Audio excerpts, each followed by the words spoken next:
Boa tarde a todos. Aqui nos encontramos mais uma vez, meus irmãos, para mais um momento de reflexões.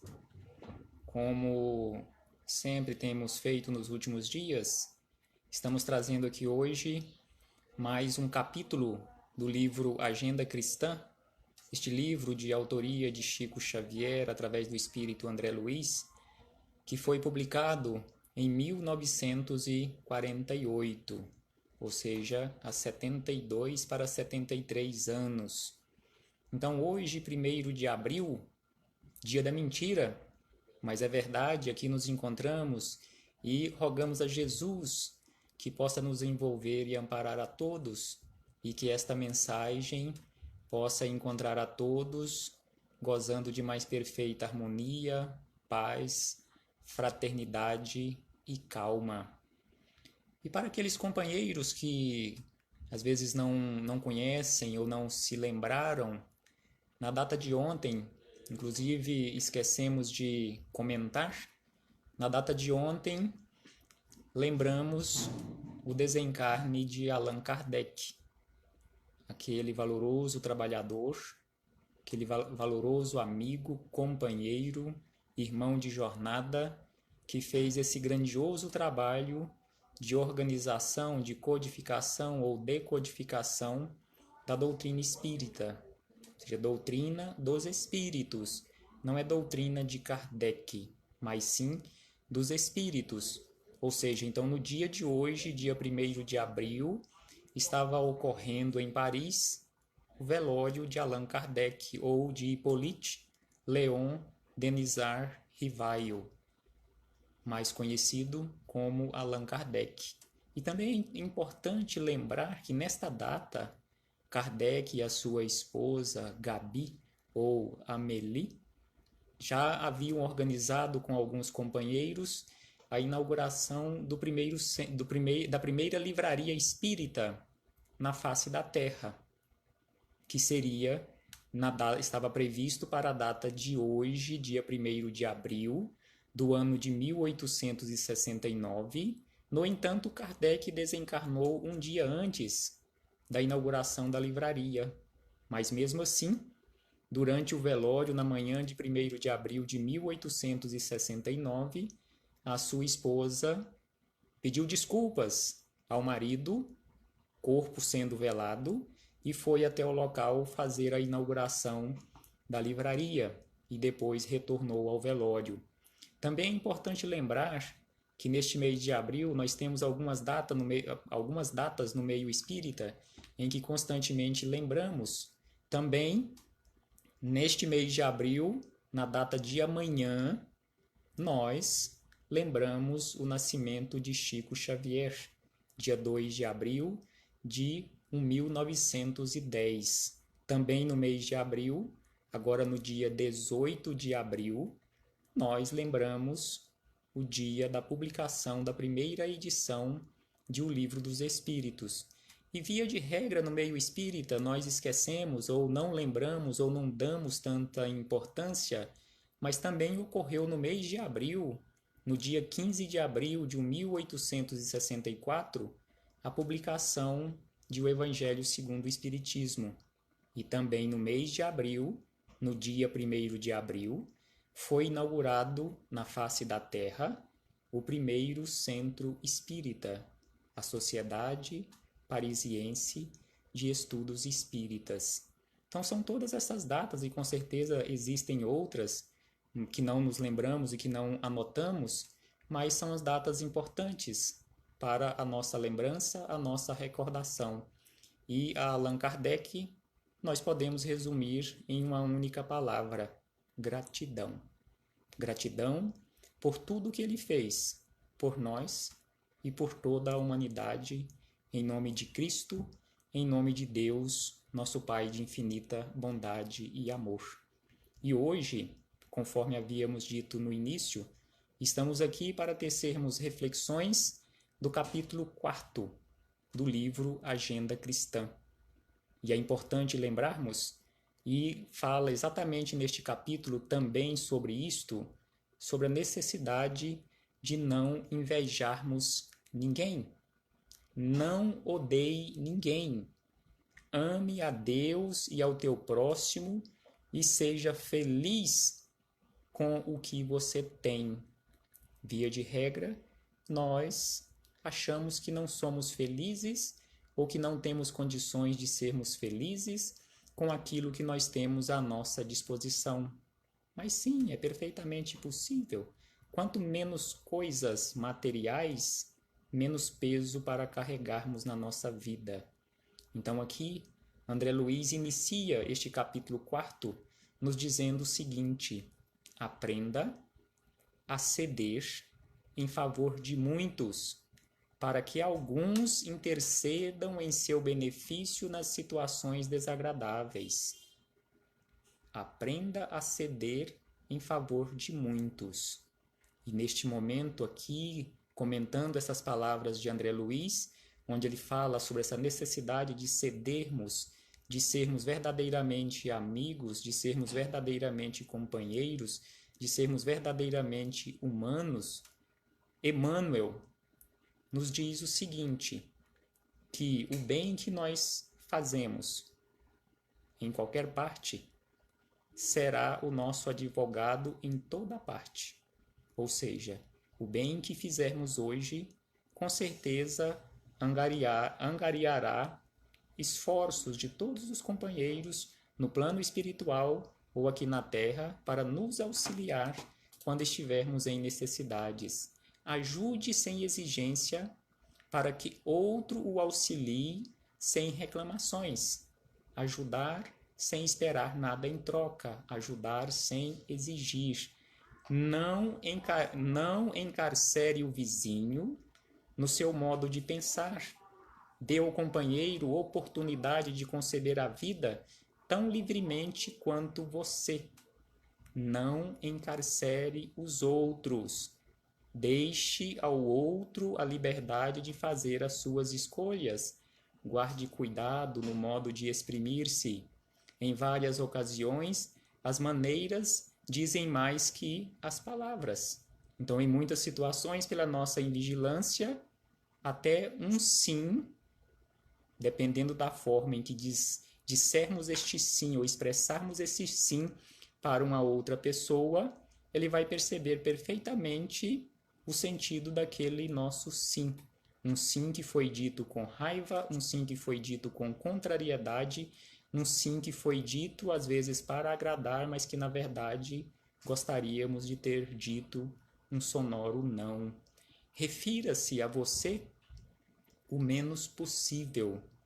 Em lições anteriores já tecemos reflexões acerca disso e aqui André Luiz volta a repetir sobre aquela necessidade da vigilância constante para falarmos de nós o menos possível, colaborando fraternalmente nas alegrias do próximo. Evite a verbosidade avassalante, ou seja, usar o verbo excessivamente, desnecessariamente. Quem conversa sem intermitências cansa ao que ouve. Quem de nós que já não passou por experiências como essas, ou que já não nos comportamos desta forma, em que despejamos em cima do outro tudo o que gostaríamos de falar, tudo de uma vez, sem dar oportunidade para que o outro se expresse? Só nós temos o direito de falar e o outro não. Mas com certeza não devemos nos comportar desta forma. O outro também tem o direito de falar.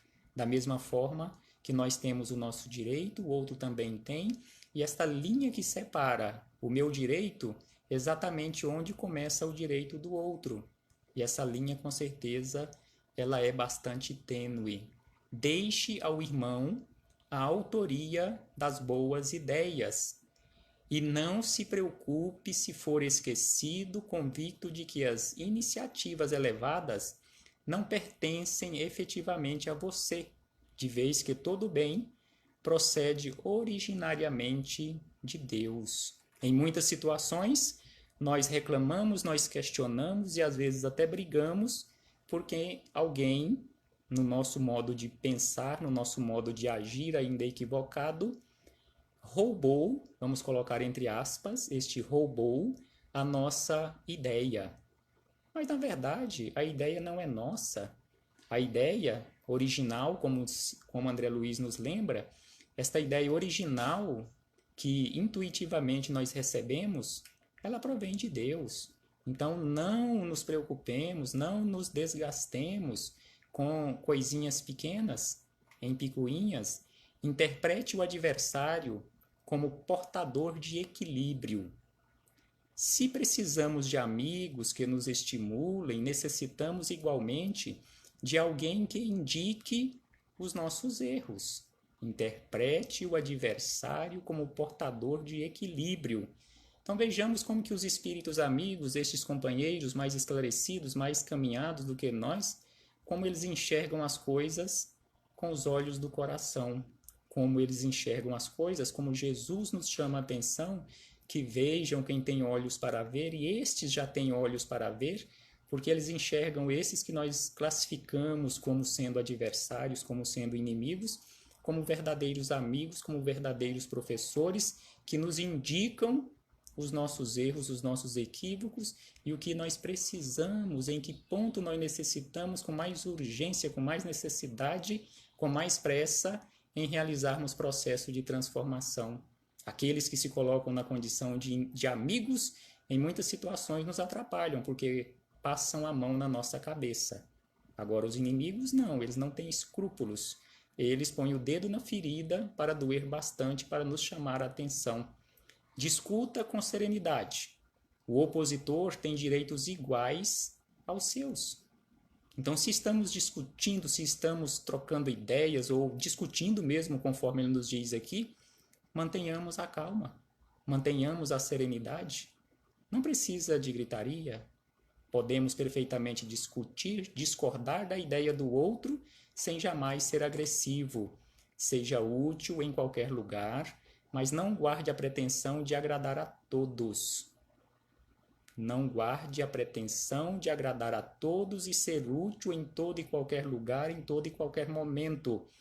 Não intente o que o próprio Cristo ainda não conseguiu. Então aqui ele nos chama a atenção que nem o Cristo conseguiu. E aí podemos ir, não corrigindo André Luiz, não corrigindo Chico Xavier, mas podemos lembrar perfeitamente que nem Deus nos agrada. Quantas vezes nós, no nosso íntimo ou até publicamente, nós questionamos Deus, nós reclamamos de Deus. Então, não queiramos carregar a pretensão de agradar a todos. E ainda nos diz, defrontado pelo erro, corrija-o primeiramente em você. E em seguida, se for possível, se tiver oportunidade nos outros, sem violência e sem ódio.